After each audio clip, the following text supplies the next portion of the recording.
सभी का अपने इस YouTube चैनल पर स्वागत है, यानी मिशन जन जागृति पर आपका स्वागत है। आज अपनी जो प्रॉफिट एंड लॉस की जो क्लास होने वाली है वह थर्ड क्लास होने वाली है। कौन सी क्लास होने वाली है? थर्ड। तो अपन प्रॉफिट एंड लॉस को समझ चुके हैं, उसके सूत्रों को भी देख चुके हैं। विक्रय मूल्य कैसे ज्ञात करते हैं, विक्रय मूल्य ज्ञात करने के लिए क्या सूत्र होता है, यानी उसके क्रय मूल्य को ज्ञात करने के लिए और उसके विक्रय मूल्य, ये सब अपन देखेंगे। प्रॉफिट कैसे ज्ञात करना, लॉस कैसे ज्ञात करना, आपको ये तमाम चीजें आप देख चुके हैं। आज अपनी जो थर्ड क्लास है उसमें अपन जो देखते हैं टाइप, यानी टाइप बाय टाइप। उसमें फर्स्ट क्लास सेकंड क्लास में भी कुछ टाइप बाय क्वेश्चन देखे थे और फर्स्ट क्लास की अपन ने उसमें थ्योरी को बात की थी। आज अपन इसकी जो क्लास है वह है थ्योरी, और थ्योरी की क्लास है वह है थर्ड नंबर। कौन सी? थर्ड। थ्योरी की क्लास है लाभ हानि, प्रॉफिट एंड लॉस की बात करें। किसी लॉस, यानी प्रॉफिट एंड लॉस की जो अपनी क्लास है, आज अपनी जो क्लास होने वाली है वह क्लास नंबर होती है, वह क्लास यानी थर्ड नंबर हो जाएगी। कौन सी हो जाएगी? Third number. इस पर आपको विशेष ध्यान रखना है। पहली बात तो ये होती है कि आपको पढ़ना इंपॉर्टेंट नहीं होता, आपके लिए किसी चीज को समझना बहुत जरूरी होता है। आप जितना किसी चीज को समझते हो, क्वेश्चन क्या कह रहा है, मेन के अंदर क्या, क्वेश्चन को समझना बहुत जरूरी है।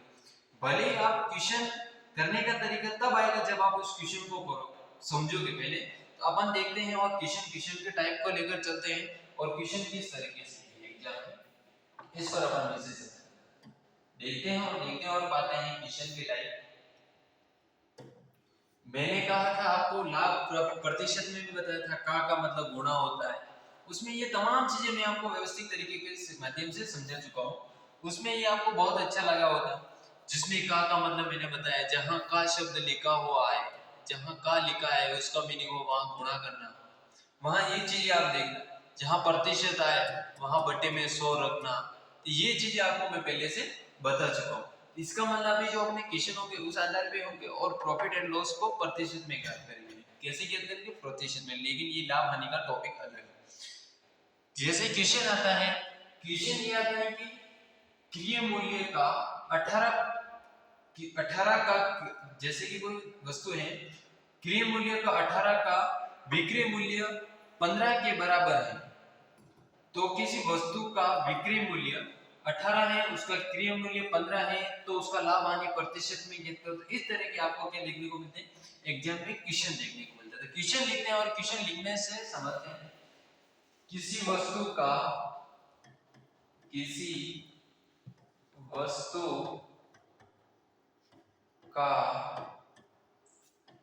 क्रय मूल्य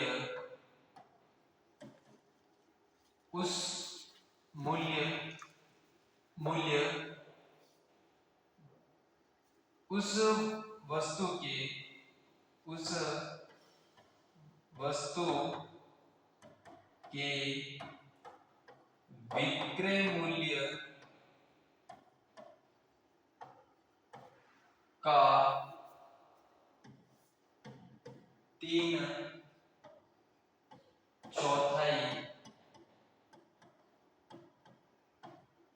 भाग है, तो लाभ या हानि जो भी हो उसको किसमें ज्ञात करना? प्रतिशत में ज्ञात करें। तो ये चीजें होती है, और ये चीजें क्या होती है, समझनी। पहले इस क्वेश्चन की लैंग्वेज को समझे, और समझने के बाद करें कैसे होता है। पहले आपको ये नहीं कि क्वेश्चन देखते ही पढ़ लिया कर लिया, लेकिन ये क्वेश्चन किस टाइप से कहना चाहता है ये इंपॉर्टेंट होता है। तो ये क्वेश्चन देखते हैं और पाते और समझते हैं कि इसमें अपन सबसे पहले हर और इसको करने का जो तरीका होगा वो कैसे होगा। अब ये होता है, मैंने कहा था कि एक होता है क्रय मूल्य का मतलब सीपी होता है, इसका मतलब होता है एसपी। ये आपको मैंने पहले से फर्स्ट क्लास में ये चीजें आपको मैंने डाउट, यानी सेकंड क्लास में भी तक आपको ये डाउट क्लियर कर दिया। एसपी का मतलब सीपी मतलब, प्रॉफिट का मतलब पी लिखेंगे वहां, ये चीजें आपको मैं समझा दूं।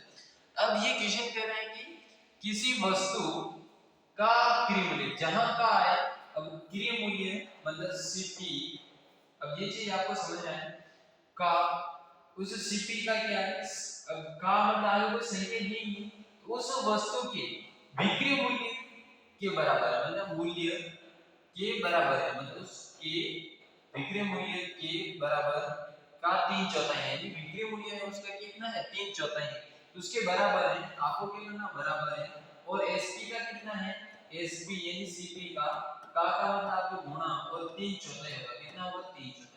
ये सवाल का लैंग्वेज यही बन गई, ये कह रहे हैं किसी वस्तु का क्रय मूल्य उस वस्तु के बिक्री मूल्य का 3/4 है, उस इसका कितना है सीपी का मतलब इसके बराबर है, मतलब कहने का मतलब, और इसके क्या है बराबर है 3/4 है। अब आपको पता है ये सिचुएशन ध्यान तक भी आ जाए, तो आप क्या करोगे, सीपी का सीपी बटा ए कर दोगे बराबर एसपी का एसपी इंटू 3/4। अब इसमें 4 कैसे लिख सकते, ये आपको जहां तक समझ में आ चुका होगा, समझ में और याद भी होगा कैसे करना। अब आपको पता है इसको अगर इससे गुणा करेंगे और इसको इससे गुणा करेंगे, इस चीज को अगर अपन ऐसे गुणा करते हैं तो इस गुणे को कौन सा गुणा कहते हैं, ये आपको कोई भी पूछ सकता है, ये नॉर्मल सी जानकारी है, इसको बोलते हैं वज्र गुणा। कौन सा गुणा, वज्र गुणा।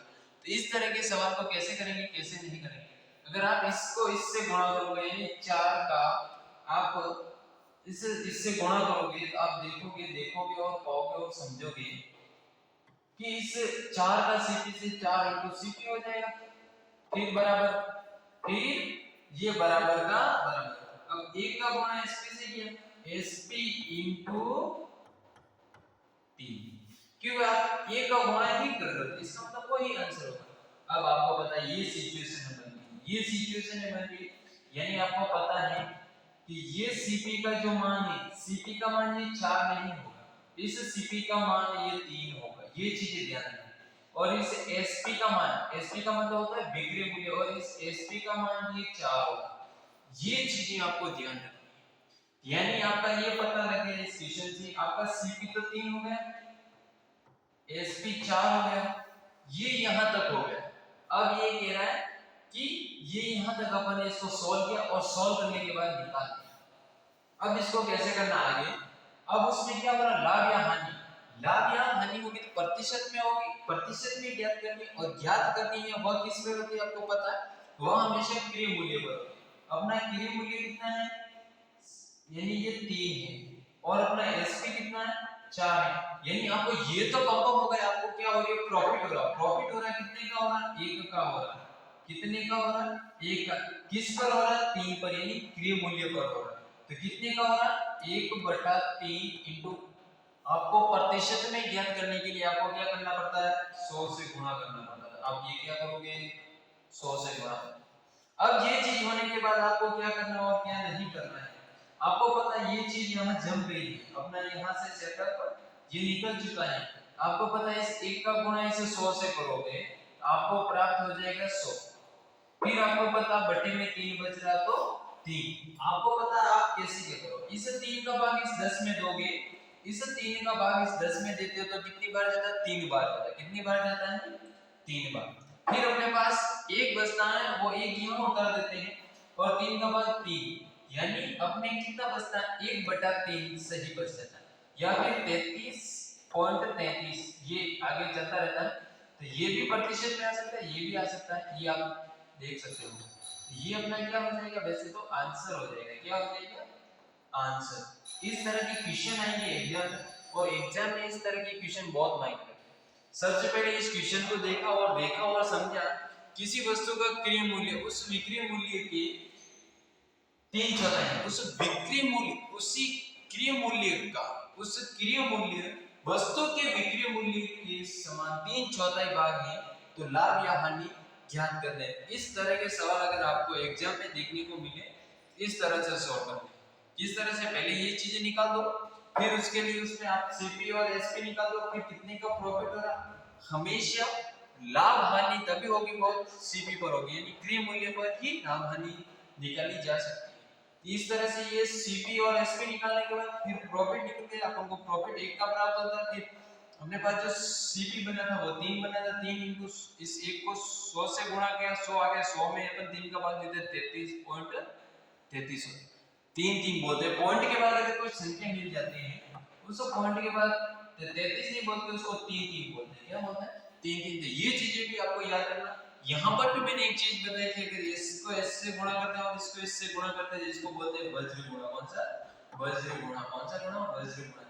ये चीजें बेसिक बेसिक आपको याद रखनी। याद रखना ही नहीं, आपको हमेशा ध्यान रखना होता है, क्योंकि ये बेसिक चीजें ही आपका समय खराब कर सकती है। आगे देखते हैं और देखते हैं कि किसी वस्तु को ये इस तरह के क्वेश्चन आएंगे, इस तरह के भी आपको निकालने हैं। फिर दूसरी चीज देखते हैं, दूसरी चीज क्या आती है क्या नहीं आती ये चीज।